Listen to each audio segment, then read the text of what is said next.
Tout a démarré il y a 5 ans. J'étais simplement bénévole. Mon ancienne entreprise m'avait autorisé à pouvoir bénéficier d'un programme de volontariat. Donc c'était 40 heures de bénévolat. C'est dans le domaine de la maladie d'Alzheimer. Je n'étais pas du tout confronté, je ne suis même pas touché directement par cette maladie. Mais j'avais envie à ce moment-là de me sentir utile. Donc ça a commencé par une formation de 2 jours. Une fois que nous avons été formés à cette maladie, nous avons pu enchaîner des séances de visite dans des sites culturels, tels que le musée du Louvre, le musée Quai Branly, le château de Versailles, qui nous ont ouvert leurs portes.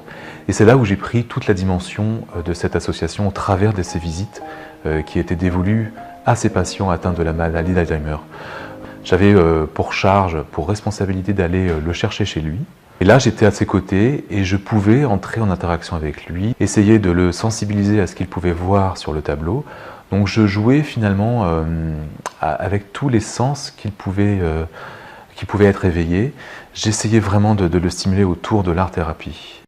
L'art-thérapie, c'est un moyen de pouvoir éveiller des patients qui sont soi-disant amorphes, atones, qui ont du mal à pouvoir échanger avec leurs proches, éveiller leur sens au travers du toucher, de la vue, de l'odorat, et éveiller une certaine sensibilité qui sommeille en eux, mais qui peut être éveillée à tout instant.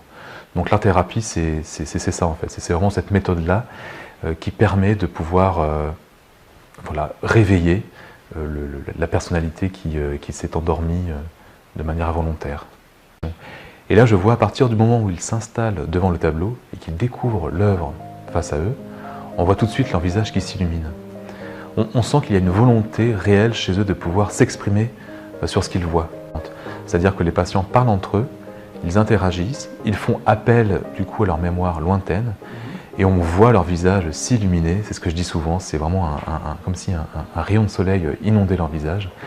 Et leurs yeux se brillent et leur sourire nous donne chaud au cœur. Alors, dans leur quotidien, ces patients-là, donc pour la plupart d'entre eux, sont installés chez eux. Donc ils sont avec leur mari, leur femme, leur conjoint ou leurs enfants, mais ils sortent très peu quelque part.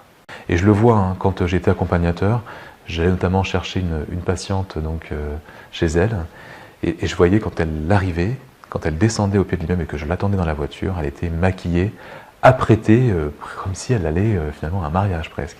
Donc je sentais que pour elle c'était un événement, et c'est vrai qu'on oublie que ces patients-là, du coup, sont vraiment isolés quand ils sont chez eux, parce qu'en France, on manque aussi de structures pour accompagner ces patients-là. On devrait aussi développer des infrastructures qui permettent justement d'accompagner ces patients-là et qui se sentent moins seuls.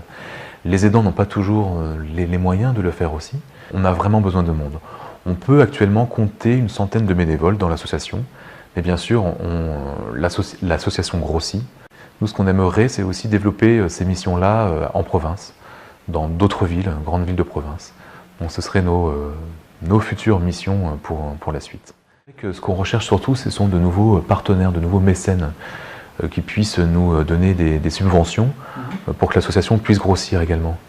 Donc on fait appel à quelques laboratoires pharmaceutiques, d'autres entreprises aussi qui seraient partenaires de cette association, offrant à leurs salariés cette possibilité de pouvoir faire du volontariat. C'est qui ? Alors nous avons le laboratoire MSD, qui a été du coup le laboratoire initiateur de Hartz. C'est lui qui avait du coup lancé ce programme-là et qui avait permis aux salariés d'en faire partie. Nous avons également l'ARS, nous avons BNP. On a démarré avec peu de ressources, très peu de bénévoles forcément. Et quand je vois 5 ans après où cette association en est rendue, je peux vraiment remercier toutes les forces vives qui nous ont permis d'en être là aujourd'hui. Donc tous les membres de cette association-là, Cindy Barotte, la directrice de l'association, Bastien Béras également, qui a dirigé de nombreux ateliers artistiques, mais également tous les bénévoles qui nous ont accompagnés durant ces 5 années.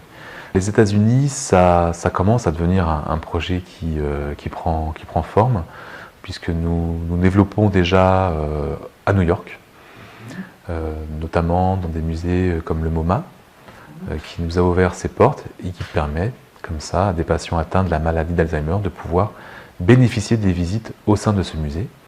Alors en fait, c'est le laboratoire MSD qui a la maison mère qui se trouve à côté de New York et qui a donc permis, en développant ce programme de volontariat, à ses salariés de pouvoir bénéficier de ce programme et donc d'accompagner, comme en France, des malades d'Alzheimer au musée. Et nous avons également le projet de développer ce programme aussi un peu plus au nord, notamment au Canada. C'est un programme qui marche, qui prend de l'essor, et on espère justement développer un maximum de relations pour faire connaître cette association. Merci. Merci à vous en tout cas de m'avoir accordé cette interview. Ça fait un réel plaisir en tout cas d'avoir échangé avec vous. Et je souhaite vraiment faire passer, du coup j'en profite pour faire passer un message de dire à toutes ces personnes-là qu'il ne faut pas non plus avoir peur de la maladie d'Alzheimer. Ça peut faire peur quand on ne la connaît pas. Mais il faut savoir qu'au sein de l'association, il y a une vraie structure qui est mise en place pour du coup être préparé à pouvoir animer ces visites-là. Ce sont d'ailleurs des patients qui sont plutôt à un stade précoce de la maladie et pour lesquels il y a un échange possible, une interaction possible. Donc je voulais surtout rassurer les bonnes âmes charitables qui souhaiteraient rejoindre l'association qu'il ne faut pas avoir peur, n'avoir aucune appréhension.